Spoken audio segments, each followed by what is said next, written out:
This guy's called Clarence. I've had him. I knew it had a name. I knew it. I think it's the only guitar I have that has a name.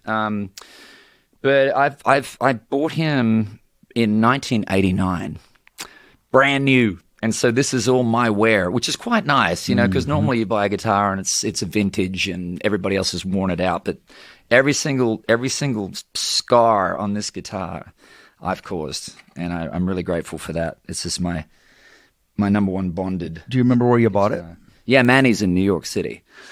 It was my very first trip over to the US, and I was in New York, and I'm like, man, I've always heard about Manny's. It's so famous, and I wanted to get a guitar from Manny's. You walked in, it was like Christmas. You're like, wow. I walked in this guitar, it's a 40th anniversary, so it's a limited edition. They made 300. On the back, it has 188 of 300. So it's a limited edition celebrating the 40th anniversary of the Fender Telecaster.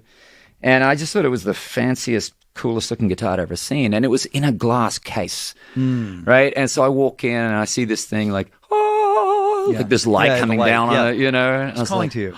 So I go over and I said to the guy, can I play that? And this guy looks at me, he goes, yeah, take your buckle off. Yeah, take this bracelet off. You got any rings? So you take the rings off. Like, nothing can damage the Mona Lisa, you know. And it wasn't even that crazy expensive. It was just the one they were trying to sell, you know.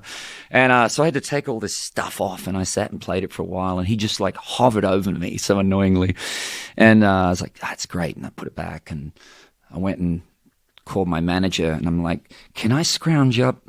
I think it was $2,200 or something like that, $2,100, which was a lot of money for me at the time. So I borrowed the money and went and got the guitar.